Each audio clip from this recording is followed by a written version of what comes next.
Hi friend, welcome to Tapati kitchen. আজকের পর্বে তোমাদের সাথে আরও একটি নতুন রেসিপি শেয়ার করব।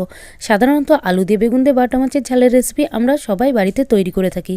একবার হলো এই পদ্ধতিতে আলু দিয়ে বাটা মাছের ঝালের রেসিপি তৈরি করে দেখুন। তোমরা যেইভাবে বানাও তার থেকে টেস্ট অবশ্যই হবে। আজকের রেসিপি আলু দিয়ে বেগুন দিয়ে বাটা মাছের ঝালের রেসিপি। রেসিপিটি ভালো লাগলে লাইক দিয়ে পাশে থাকবেন। বাটা মাছের রেসিপি বানানোর জন্য এখানে বড় সাইজের আমি দুটো বাটা মাছ নিয়ে নিয়েছি। বাটা মাছগুলো এতটাই বড় ছিল, আমি 3 খণ্ড করে নিয়েছি। এখানে 6 পিস মতন মাছ তৈরি হয়েছে। এবার মাছের গায়ে নুন হলুদ মাখিয়ে নেব।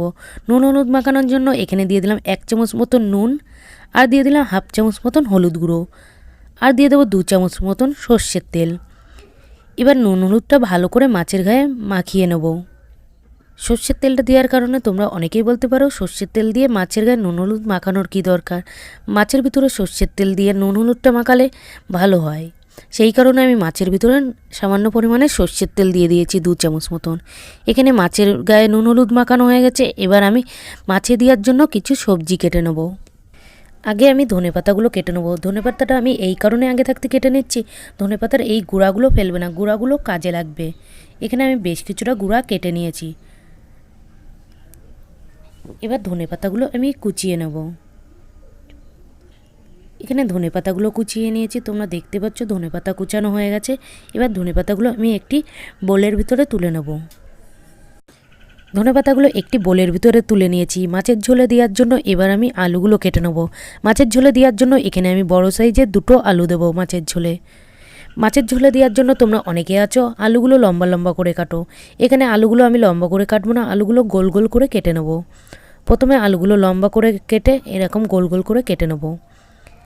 এখানে আমি 2টো মতন আলু ব্যবহার করছি মাছের ঝোলে দেওয়ার জন্য। এখানে আলুগুলো কাটা হয়ে গেছে। এবার আলুগুলো আমি জলের ভিতরে দিয়ে নেব। এখানে আগে থাকতে একটা বোলের ভিতরে জল রেখে দিয়েছি, জলের ভিতরে আলুগুলো দিয়ে দেব, নাহলে আলুগুলো কালো হয়ে যাবে। আলুগুলো জলের ভিতরে দিয়ে দিয়েছি। এবার আমি বেগুনটা কেটে নেব। এখানে মাছের ঝোলে দেওয়ার জন্য এখানে আমি একটা বড় সাইজের বেগুন নিয়েছি, সাদা বেগুন। এবার বেগুনটা কেটে নেব। বেগুনটাও আমি গোল গোল করে কেটে নেব। বেগুনটাও আমি গোল গোল করে কেটে নেব, যেরকম আলু কেটে নিয়েছি সেরকম বেগুনটাও কেটে নেব। বেগুনটা বড় সাইজ বলে আমি এখানে বেগুনটা 2 খণ্ড করে তারপরে 3 খণ্ড করে নিয়েছি। 3 খণ্ড করে নেওয়ার পরে এবার আমি ছোট ছোট করে আলুর মতন গোল গোল করে কেটে নেব। এখানে বেগুনগুলো কাটা হয়ে গেছে। এবার বেগুনগুলো আমি জলের মধ্যে রেখে দেবো। আলু রেখেছিলাম সেই জলের ভিতরে বেগুনগুলো ভিজিয়ে রেখে দেবো। মাছের ঝোলে দেওয়ার জন্য এবার আমি একটা মশলা তৈরি করে নেব। একটা বোলের ভিতরে 2 চামচ মতন গোটা জিরে নিয়ে নিয়েছি, আর নিয়ে দেবো 2 চামচ মতন গোটা কালো সর্ষে, আর বেশ কিছুটা আদার কুচি। ঝালের জন্য দিয়ে দেবো কাঁচা লঙ্কা 4 থেকে 5টা মতন। তোমরা চাইলে শুকনো লঙ্কাও ব্যবহার করতে পারো, এখানে আমি কাঁচা লঙ্কাটাই ব্যবহার করলাম। তোমরা আগে থাকতেই দেখেছিলে ধনেপাতার গুঁড়াগুলো আমি কেটে রেখেছিলাম। আমি বলেছিলাম ধনেপাতার গুঁড়াগুলো কাজে লাগবে। এখানে ধনেপাতার গুঁড়োটা আমি পেস্ট হিসেবে ব্যবহার করে নেব। সেই কারণে সব উপকরণগুলো একটি বোলের ভিতরে নিয়ে অল্প একটু জল দিয়ে বেশ কিছুক্ষণ ভিজিয়ে রাখবো। এবার আমি আলুটা ভেজে নেব। আলুটা ভেজে নেওয়ার জন্য কড়াই বসিয়ে দিচ্ছি। কড়াইটা গরম হয়ে আসার পরে দিয়ে দেবো রিফাইন তেল। আজকের রেসিপি বানানোর জন্য এখানে আমি রিফাইন তেল ব্যবহার করেছি। খুব বেশি তেল ব্যবহার করবে না, অল্প করে তেল দিয়ে আলুগুলো ভেজে নেব। কড়াইয়ের ভিতরে আলুগুলো দিয়ে দিচ্ছি। আলু ভাজার সময় দিয়ে দেবো 1/2 চামচ মতন নুন, আর দিয়ে দেবো 1/2 চামচ মতন হলুদ গুঁড়ো। নুন হলুদটা দিয়ে দেওয়ার পরে ভালো করে আলুর সাথে নাড়াচাড়া করে মিশিয়ে নেব। এখানে নাড়াচাড়া করে আলুর সাথে নুন হলুদটা মিশিয়ে নিয়েছি। এবার গ্যাসের ফ্লেমটা মিডিয়াম আঁচে দিয়ে আলুগুলো ভেজে নেব লাল করে। নাড়াচাড়া করে আলুগুলো লাল করে ভেজে নিয়েছি। তোমরা দেখতে পাচ্ছ আলুগুলো হাফ ভাজা হয়ে যাওয়ার পরে এবারে এর ভিতরে দিয়ে দেব বেগুন। এখানে আলু আর বেগুনটা একসাথে ভাজবে না, তাহলে বেগুনটা গলে যাবে, আলুটা ভালো ভাজা হবে না। এখানে আলুটা হাফ ভেজে নেওয়ার পরে তারপরে বেগুনটা দিয়ে দেবে। কড়াইয়ের ভিতরে বেগুন দিয়ে দেওয়ার পরে আলুর সাথে নাড়াচাড়া করে বেগুনটা মিশিয়ে নেব। তোমরা দেখতেই পাচ্ছ কড়াইয়ের ভিতরে বেগুন দিয়ে বেশ কিছুক্ষণ নাড়াচাড়া করে নেওয়ার পরে বেগুনের ভিতরে সব তেলটা টেনে নিয়েছে। এই কারণে আমি আলু বেগুনটা আগে থাকতে ভেজে নিয়েছি, মাছটা পরে ভাজবো। এবার আমি ঢাকা দিয়ে দেবো। ঢাকা দিয়ে দিলে 50% মতন সিদ্ধ হয়ে যাবে আলু ও বেগুনটা। তোমরা দেখতেই পাচ্ছ বেশ কিছুক্ষণ ধরে ঢাকা দিয়ে রান্না করার পরে আলু বেগুনটা কতটা পরিমাণে মুলাম হয়ে গেছে। এখানে আলু বেগুনটা 50% মতন সিদ্ধ হয়ে গেছে। এবার আলু বেগুনটা আমি একটি বোলের ভিতরে তুলে নেব। তোমরা দেখতে পাচ্ছ এখানে বেগুনের সব তেলটা টেনে নিয়েছে। একটা ডাবু দিয়ে আমি আলু বেগুনটা একটি বোলের ভিতরে তুলে নিয়েছি। তোমরা দেখতে পাচ্ছ আলু বেগুনটা একটি বোলের ভিতরে তুলে নিয়েছি। এবার কড়াইয়ের ভিতরে আরও বেশ কিছুটা তেল দিয়ে নেবো। তেলটা একটু বেশি করে দেবে। এখানে একেবারে আমি তেলটা দিয়ে নেবো, মাছটা ভেজে নেবো আর তরকারির জন্য। তেল দিয়ে দেওয়ার পরে ভালো করে তেলটা গরম করে নেব। তেলটা ভালো করে গরম হয়ে আসার পরে নুন হলুদ মাখিয়ে রাখা মাছগুলো দিয়ে ভেজে নেব।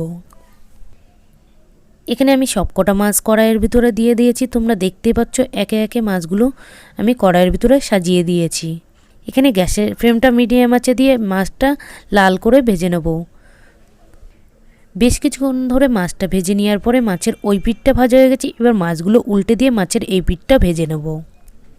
মাছগুলো উল্টে দিয়েছি, মাছের এই পিঠটাও লাল করে ভেজে নেব। উল্টে পাল্টে মাছগুলো লাল করে ভেজে নিয়েছি। এবার মাছগুলো আমি একটি প্লেটের উপরে তুলে নেব। তোমরা দেখতে পাচ্ছ মাছ ভেজে নেওয়ার পরেও কড়াইতে কতটা পরিমাণে তেল রয়েছে। মাছ ভেজে নেওয়ার পরে যদি আমি বেগুন ভাজতে যেতাম তাতে কড়াইতে তেল থাকতো না, মশলাগুলো ভালো ভাজা হতো না। এখানে মাছ ভাজা হয়ে গেছে। মাছ ভাজা তেলের ভিতরে গোটা কালো জিরে ফোড়ন দিয়ে দেবো 1/2 চামচ মতন। কালো জিরেটা নাড়াচাড়া করে ভালো করে ভেজে নেব। কালো জিরের সুন্দর একটি সেন্ট বেরিয়ে আসার পরে এবার এর ভিতরে দিয়ে দেবো আদা, জিরে আর সর্ষের একটি পেস্ট তৈরি করে রেখেছিলাম। সেই পেস্টটা দিয়ে ভালো করে তেলের সাথে ভেজে নেব। মশলাটা খুব বেশিক্ষণ ভাজবো না, মশলার ভিতরে সর্ষে দেওয়া আছে। মশলাটা বেশ কিছুক্ষণ ভেজে নেওয়ার পরে এবার এর ভিতরে দিয়ে দেবো কিছু গুঁড়ো মশলা। দিয়ে দেবো স্বাদ অনুযায়ী নুন, পরিমাণ মতন হলুদ গুঁড়ো আর দিয়ে দেবো কালারের জন্য কাশ্মীরি লঙ্কার গুঁড়ো। এই মশলাগুলো দিয়ে দেওয়ার পরে ভালো করে নাড়াচাড়া করে আরও কিছুক্ষণ ধরে মশলাটা ভেজে নেব। বেশ কিছুক্ষণ ধরে নাড়াচাড়া করে মশলাটা ভেজে নিয়েছি। মশলার চারি সাইডে তোমরা দেখতেই পাচ্ছ তেল ছাড়তে শুরু করে দিয়েছে। এই পর্যায়ে দিয়ে দেবো টমেটো পেস্ট। টমেটো পেস্ট দিয়ে দেওয়ার পরে ভালো করে নাড়াচাড়া করে এই মশলার সাথে আরও কিছুক্ষণ ধরে মশলাটা কষিয়ে নেব, যাতে টমেটোর কাঁচা গন্ধ ভাবটা চলে যায় আর টমেটোর যেই জলটা আছে সেটা যাতে শুকিয়ে যায়। তোমরা দেখতে পাচ্ছ বেশ কিছুক্ষণ ধরে নাড়াচাড়া করে মশলাটা কষিয়ে নিয়েছি। মশলাতে কাঁচা গন্ধ ভাবটাও চলে গেছে আর টমেটোর জলটাও শুকিয়ে গেছে। এবারে দিয়ে দেব ভেজে রাখা আলু আর বেগুন। আলু বেগুন দিয়ে দেওয়ার পরে ভালো করে নাড়াচাড়া করে মশলার সাথে মিশিয়ে নেব। বেশ কিছুক্ষণ ধরে মশলার ভিতরে আলু বেগুন দিয়ে ভালো করে মশলার সাথে আলু বেগুনটা কষিয়ে নিয়েছি। এবার আলু বেগুনটা সিদ্ধ হয়ে যাওয়ার জন্য পরিমাণ মতন জল দিয়ে দেব। এখানে পরিমাণ মতন জল দিয়ে দিয়েছি। জল দিয়ে দেওয়ার পরে ভালো করে নাড়াচাড়া করে মশলা ও আলু বেগুনের সাথে জলটা মিশিয়ে নেব। ভালো করে নাড়াচাড়া করে মিশিয়ে নিয়েছি। এবার তরকারিটা ফুটে আসা অবধি অপেক্ষা করব। তোমরা দেখতে পাচ্ছ এখানে তরকারি ফুটতে শুরু করে দিয়েছে। বেশ কিছুক্ষণ ধরে তরকারিটি ফুটিয়ে একটু ঝোল কমিয়ে নেওয়ার পরে ভেজে রাখা মাছগুলো দিয়ে দেবো তরকারির ভিতরে। মাছ দিয়ে দেওয়ার পরে ভালো করে নাড়াচাড়া করে নেব একবার, যাতে মাছগুলো ঝোলের সাথে ভালো করে মিশে যায়। মাছ দিয়ে দেওয়ার পরে আরও বেশ কিছুক্ষণ ধরে তরকারিটি ফুটিয়ে নেব। মাছ দিয়ে দেওয়ার পরে তরকারিটি বেশ কিছুক্ষণ ফুটিয়ে নেওয়ার পরে এবার এর ভিতরে দিয়ে দেবো চিড়ে রাখা কাঁচা লঙ্কা। এখানে 4টে মতন কাঁচা লঙ্কা আগে থেকে চিড়ে রেখেছিলাম। কাঁচা লঙ্কা দিয়ে দেওয়ার পরে ভালো করে একবার তরকারিটি নাড়াচাড়া করে নেব। তরকারিটি ভালো করে নাড়াচাড়া করে নেওয়ার পরে আরও কিছুক্ষণ ধরে তরকারিটি ফুটিয়ে নেব। বেশ কিছুক্ষণ ফুটিয়ে নেওয়ার পরে তোমরা দেখতে পাচ্ছ ঝোলটা কতটা গাঢ় হয়ে এসছে। এই পর্যায়ে আমি দিয়ে দেবো ধনেপাতা কুচি। ধনেপাতা কুচি দিয়ে ভালো করে নাড়াচাড়া করে তরকারিটি লাবিয়ে নেব। তোমরা দেখতে পাচ্ছ এখানে আলু দিয়ে বেগুন দিয়ে বাটা মাছের ঝালের রেসিপি তৈরি হয়ে গেছে। পুরো সহজভাবে তোমাদের সাথে শেয়ার করলাম। তোমরা যেভাবে বাড়িতে আলু দিয়ে বেগুন দিয়ে বাটা মাছের ঝালের রেসিপি তৈরি করে থাকো তার থেকে বেশি টেস্ট অবশ্যই হবে। একবার হলেও বাড়িতে এইভাবে ট্রাই করে দেখতে পারো। আলু দিয়ে বেগুন দিয়ে বাটা মাছের ঝালের রেসিপি সহজেই তোমাদের সাথে শেয়ার করলাম। ভালো লেগে থাকলে অবশ্যই লাইক কমেন্ট তোমাদের বন্ধুদের কাছে শেয়ার করতে বলবেন। আর আমার চ্যানেলে যদি নতুন হয়ে থাকে তাহলে একটা সাবস্ক্রাইব করে দেবে নিত্য নতুন রেসিপি পেতে হলে।